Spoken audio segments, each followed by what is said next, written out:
Dahulu kala, di zaman keemasan Romawi, berdiri sebuah kota yang begitu megah, penuh kemewahan, dan dihiasi dengan arsitektur yang memukau.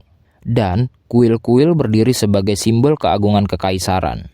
Namun, di balik gemerlapnya kota, tersembunyi kenyataan pahit yang menimpa rakyat kecil. Kejayaan Romawi, sebagaimana yang dipuja-puja, ternyata didirikan di atas punggung rakyat yang tertindas. Di wilayah Sisilia, seorang gubernur bernama Gaius Verus menjadi lambang dari penyalahgunaan kekuasaan. Di bawah pemerintahannya, Sisilia yang kaya akan hasil pertanian berubah menjadi ladang subur untuk mengisi pundi-pundi pribadinya. Para petani yang setiap hari berpeluh di ladang terpaksa menjual hasil panen mereka dengan harga yang jauh di bawah nilai wajar. Sebagian besar keuntungan mereka dirampas melalui pajak yang mencekik. Bahkan, seringkali pajak yang dipungut melebihi kebutuhan negara. Sementara itu, Verus hidup dalam kemewahan yang luar biasa. Rakyat yang menderita hanya bisa menunduk, sementara gubernurnya menikmati hasil kerja keras mereka. Tidak ada keadilan bagi mereka, karena Verus memiliki perlindungan politik dari para senator yang juga menikmati sebagian dari hasil kekayaan ini. Para senator Romawi yang seharusnya menjadi penjaga keadilan, ternyata juga terlibat dalam lingkaran korupsi. Banyak dari mereka yang menguasai lahan pertanian yang luas dan menggunakan tenaga kerja budak untuk menghasilkan panen besar. Keuntungan ini mereka gunakan untuk membangun gaya hidup mewah, seperti menggelar pesta besar, mengadakan balapan kereta yang mahal, dan mendirikan villa-villa megah di pedesaan. Kekuasaan dan kekayaan berjalan seiring, menciptakan kesenjangan yang semakin lebar antara mereka yang berkuasa dan rakyat kecil yang ditindas. Di tengah kota, kuil-kuil megah berdiri sebagai simbol keagungan dan kebijaksanaan. Namun, simbol-simbol ini perlahan berubah menjadi tempat berkumpulnya keserakahan. Orang-orang Romawi percaya bahwa persembahan yang mereka berikan ke kuil akan mendekatkan mereka pada para dewa.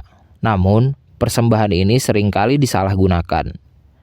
Salah satu contoh paling mencolok adalah seorang kepala kuil di kuil Apollo, yang dimana diketahui mengalihkan sebagian besar emas persembahan untuk membangun rumah pribadinya.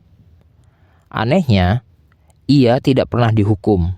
Hubungannya yang erat dengan para senator melindunginya dari konsekuensi apapun. Di Romawi, koneksi politik adalah perisai terbaik bagi mereka yang haus kekayaan.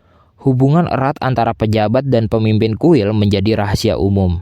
Dalam banyak kasus, mereka bekerja sama untuk memperkuat kekuasaan masing-masing. Para pejabat memberikan donasi besar kepada kuil bukan hanya sebagai bentuk ketaatan religius, tetapi juga sebagai investasi politik. Sebagai imbalannya, pemimpin kuil menggunakan pengaruh mereka untuk meyakinkan rakyat agar mendukung kebijakan para pejabat. Contoh paling terkenal adalah Julius Caesar. Sebelum menjadi diktator Romawi, ia menjabat sebagai Pontifex Maximus, jabatan keagamaan tertinggi di Roma. Dengan jabatan ini, ia tidak hanya mendapatkan pengaruh spiritual, tetapi juga akses ke sumber daya besar dan dukungan politik yang memungkinkannya melangkah ke puncak kekuasaan. Sistem ini berjalan selama berabad-abad, menciptakan ketimpangan yang semakin dalam dan kekayaan seringkali berjalan beriringan, sementara rakyat kecil harus menanggung bebannya. Namun, seperti yang diajarkan sejarah, setiap tindakan memiliki konsekuensinya. Romawi akhirnya runtuh bukan hanya karena serangan dari luar, tetapi juga karena korupsi dan ketidakadilan di dalamnya. Kisah ini menjadi pengingat akan sifat manusia yang cenderung mengulangi kesalahan yang sama.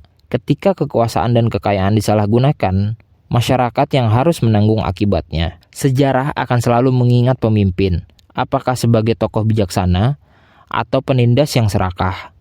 Apa kita sudah belajar dari kisah ini?